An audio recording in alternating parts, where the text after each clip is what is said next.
안녕하십니까, 여러분. 전 시간에는 유교 명상론의 전체적 특징에 대해서 알아봤고요. 유교 명상론을 불교 명상론과 비교하기 위해서 먼저 불교 명상론에 대해서 공부를 시작했습니다. 중국 선불교에 등장한 여러 선사들 중 10대 선사를 선정하고 그 중에 5분의 선법에 대해서, 명상법에 대해서 살펴보는 시간을 가졌었습니다. 한번 간략히 살펴볼까요?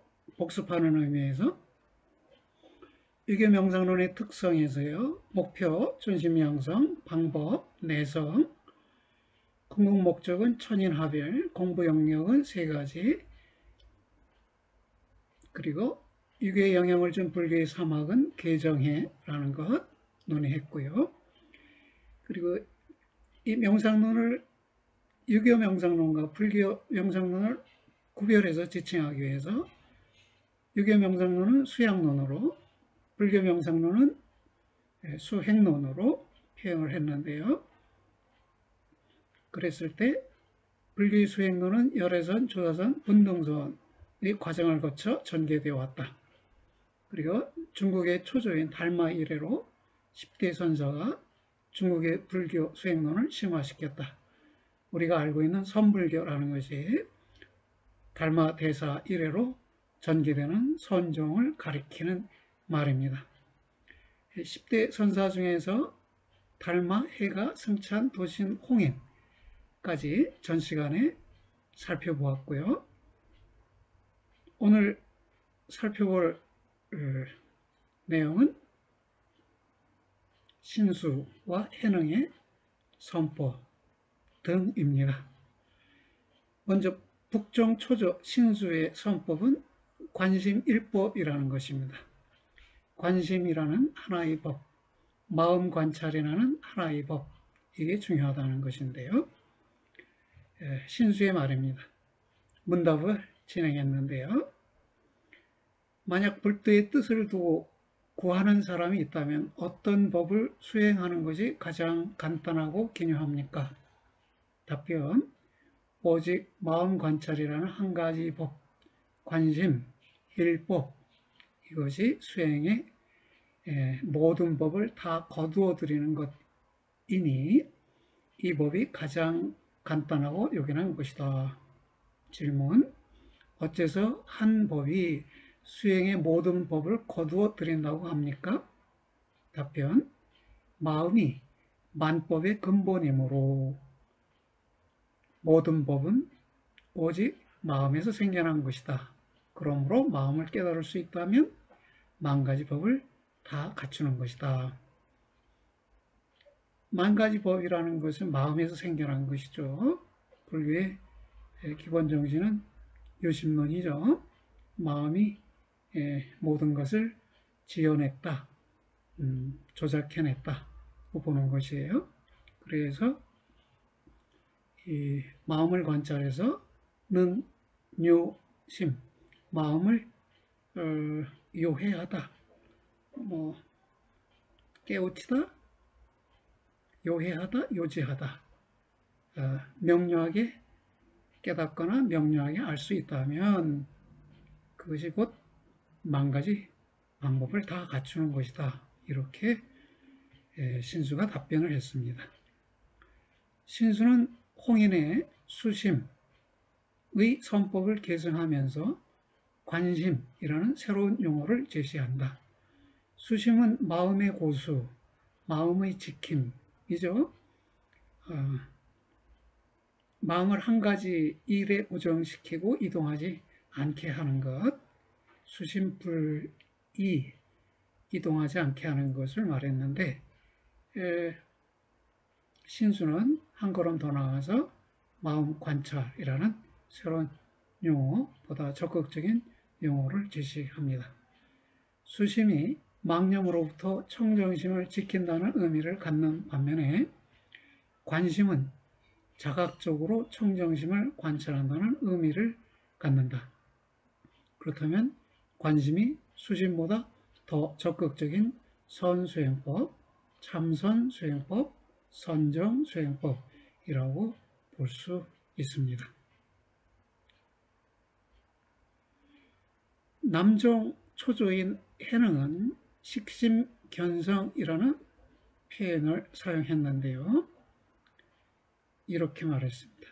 자성심지를 지혜로서 관조하여 안팎이 밝게 튀게 되면 자기의 본래의 마음을 알게 되는 것이니, 만약 본래의 마음을 알게 되면 이것이 곧 해탈이며, 이미 해탈을 얻으면 이것이 곧 반야삼매요. 반야삼매를 깨치면 이것이 곧 무념이다. 어떤 것이 무념인가? 무념법이란 일체의 법을 보면서도 일체의 법에 집착하지 않는 것이고, 두루 일체의 장소에 있으면서도 일체의 장소에 집착하지 않는 것이다. 이렇게 말했네요. 자성심지, 자성이라는 자기의 성품이라는 심지, 마음자리, 마음에도 여러 자리가 있는데요. 가장 깊은 내면에 자리하고 있는 자성, 자기 성품이라는 것을 지혜에 의해 관조하여 자성심지 이지혜 관조, 안팎이 밝게 튀게 되면, 내외가 명철하게 되면 자기의 본래의 마음을 알게 되는 것이다. 식, 자본심, 자기 본래의 마음을 인식하게 되는 것이다. 만약 본래의 마음을 알게 되면 이것이 곧 해탈이며, 본래의 마음을 알고 본래의 마음을 유지하면 그것이 번뇌망상에서 벗어나는 해탈이고요. 이미 해탈을 얻으면 이것이 곧 반야삼매다. 지혜를 곁들이는 삼매, 선정이다. 반야삼매를 깨치면 지혜가 겸하여 있는 삼매, 무념무상의 선정을 깨치면 이것이 곧 무념, 생각 없습니다. 어떤 것이 무념인가?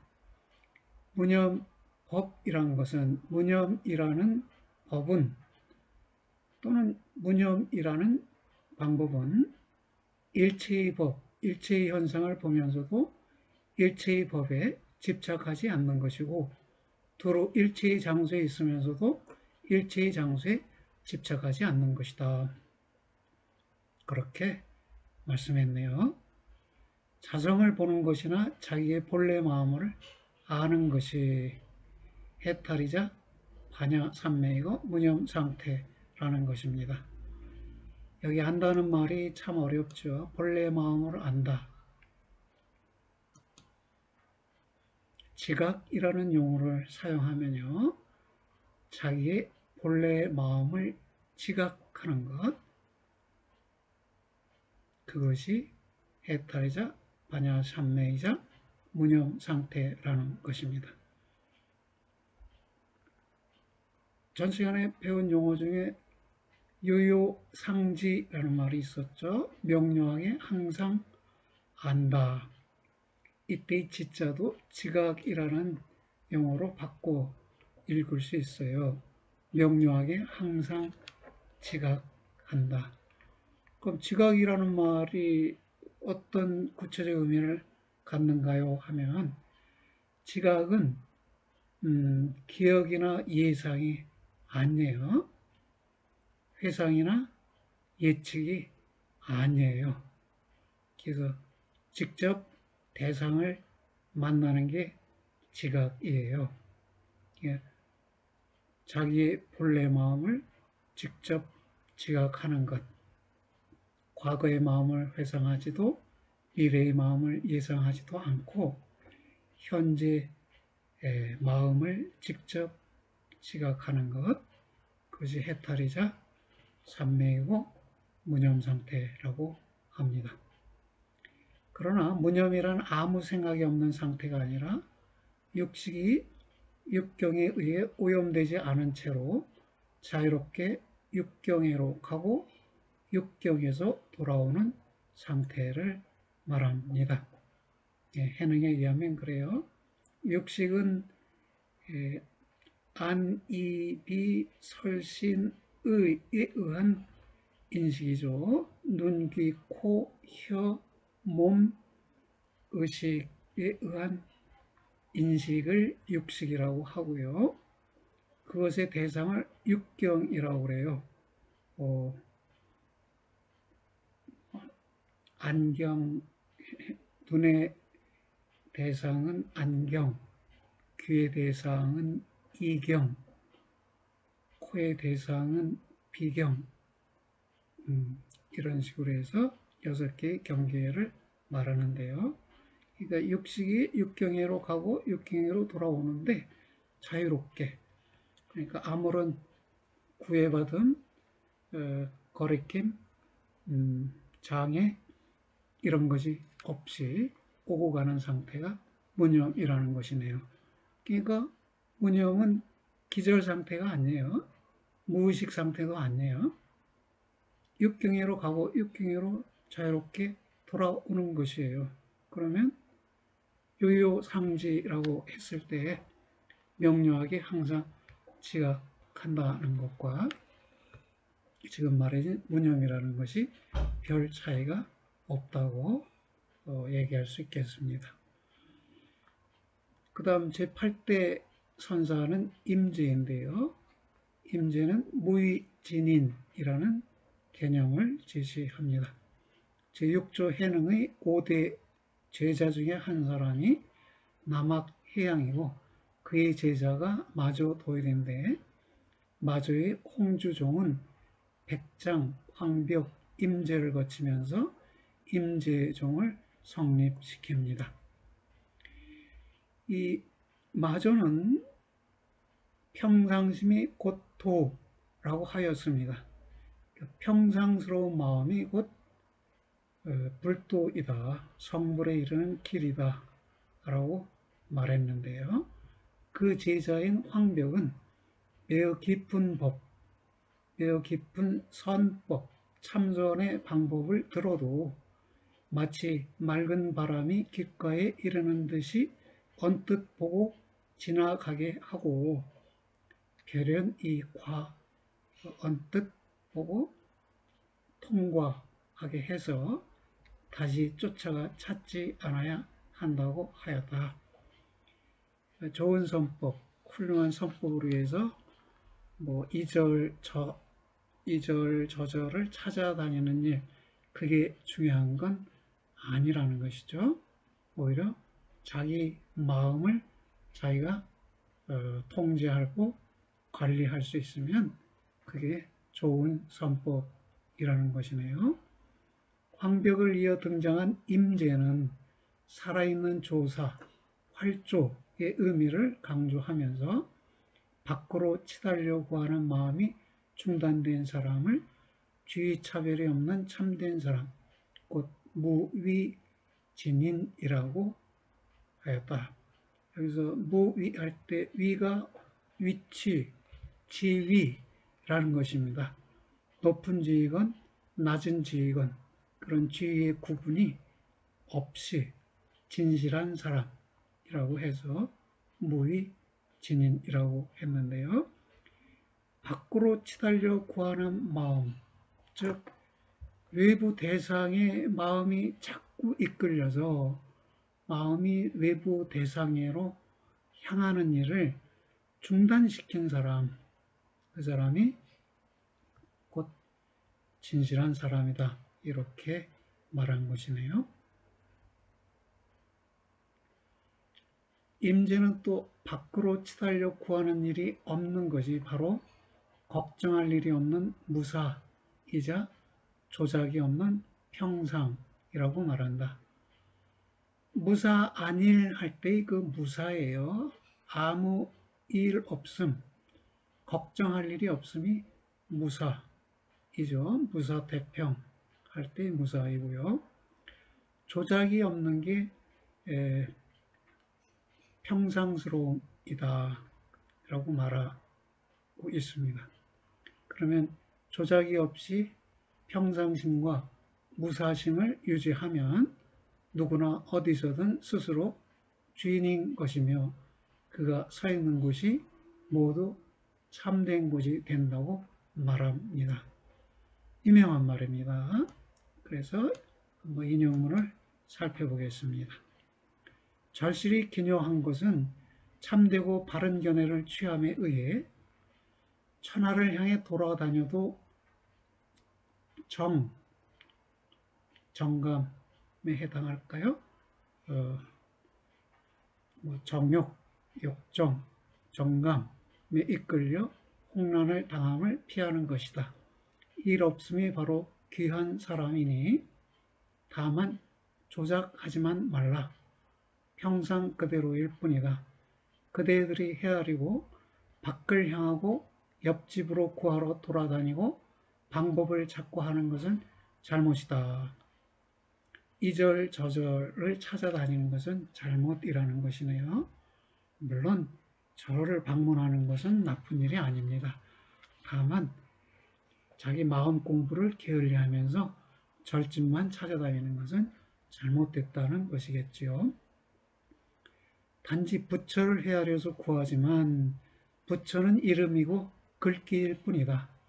불법은 애써 공을 들일 곳이 아니요 다만 평상시 그대로 일 없음일 뿐이다.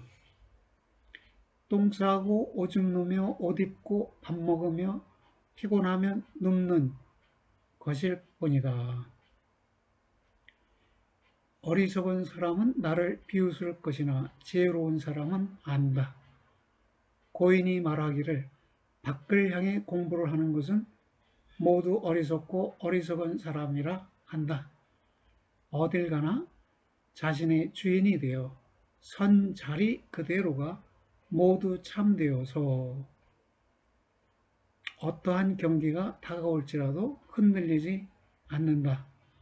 비록 익혀온 습기가 5가지 무간업을 짓더라도 저절로 해탈의 큰 바다가 된다. 여기를 보니까요. 어딜 가나 자신의 주인이 되어 자기가 자신의 주인이 된다는 것이죠. 선자리 그대로가 모두 참되어서 2차 수처 작주 입처 개진 여기서 8글자가 많이 알려져 있는데요. 수처 작주 처에 있는 것을 따라서 주인이 되면 입처 처에 서 있는 곳이 모두 진실이다. 처에 있는 곳이 곧 진실한 세계이다. 이런 말이 되겠죠. 그래서 자기가 자기 마음의 주인이 되면 자기가 처한 곳이 곧 진실한 세계가 된다는 것입니다. 그럴 경우에는 어떠한 경계가 어떠한 대상이 내게 다가올지라도 내가 흔들리지 않는다는 것입니다. 그래서 임재는 무위진이니 평상 그대로 살아가는 사람, 곧 똥 싸고 오줌 누며 옷 입고 밥 먹으며 피곤하면 눕는 것을 불법으로 여기는 사람이라고 강조한다. 조작하지 말라는 것이죠. 조작하지 않으면 일이 없고 일이 없으면 평상심이 유지되고 그렇게 평상심에 따라 살아가는 것이 무위진인 죄가 없는 진실한 사람이다. 이렇게 주장을 한 것입니다.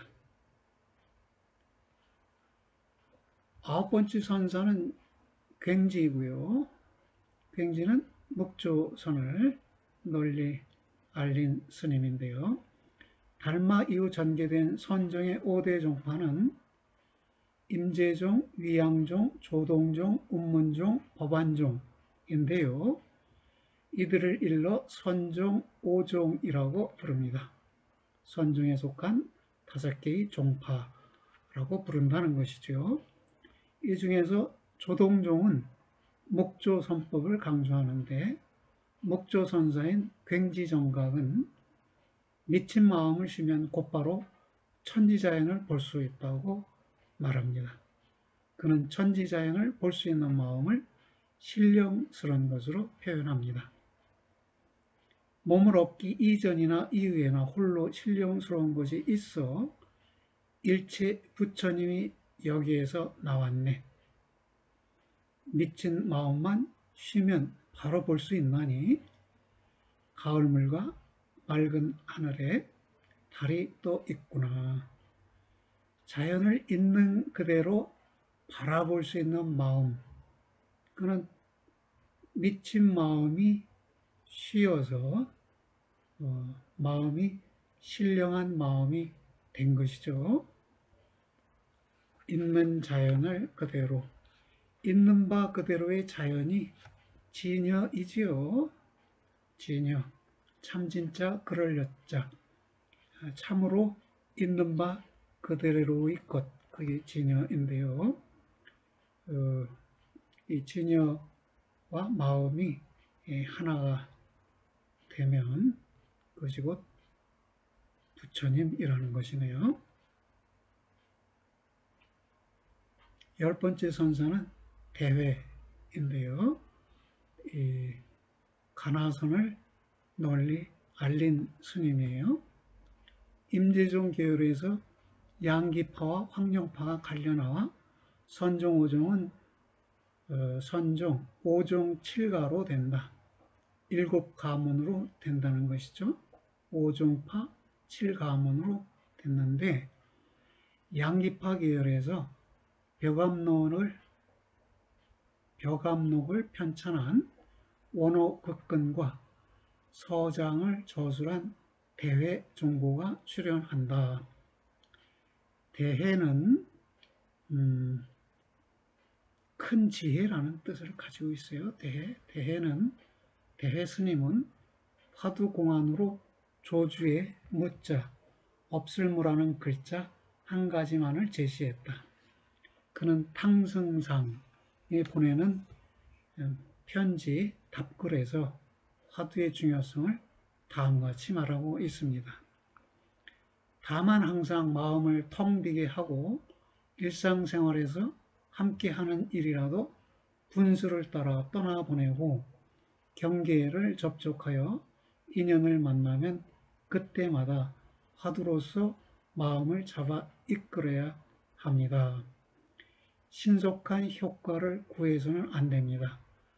지극한 도리를 연구하는 일은 깨달음을 법칙으로 삼아야 합니다. 그런데 첫째로는 깨달음을 기다리는 마음을 갖지 않는 것입니다.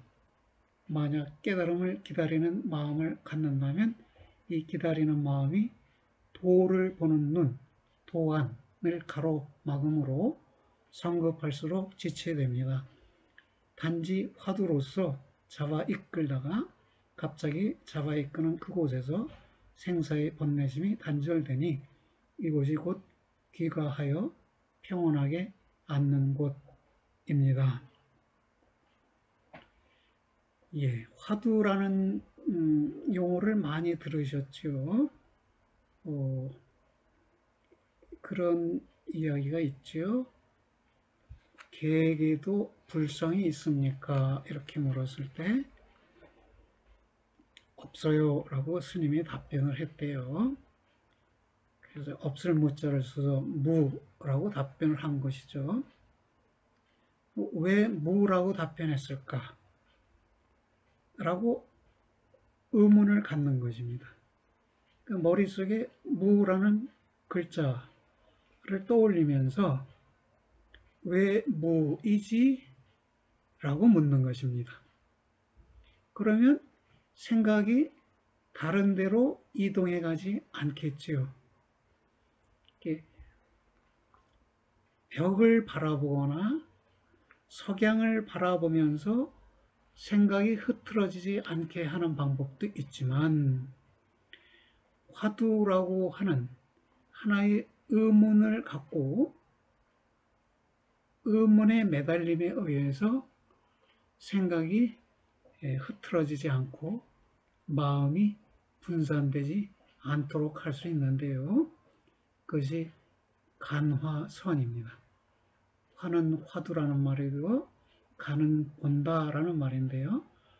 간파의 의미가 있을 것입니다. 화두를 간파하는 선법, 그것을 간화선이라고 하는데요.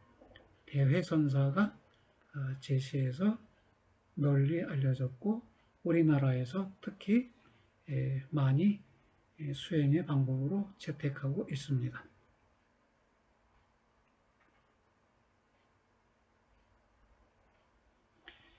그러면 이렇게 해서요. 오늘은 여기까지 하겠습니다. 오늘은 중국의 선불교 10대 선사 중에서 북종의 신수, 남종의 해능으로부터 대회 선사에 이르기까지 선사들의 주요한 말씀들을 살펴보며 음미하는 시간을 가져보았습니다. 여러분, 쉽지 않은 내용인데 경청해 주셔서 감사합니다. 안녕히 계십시오.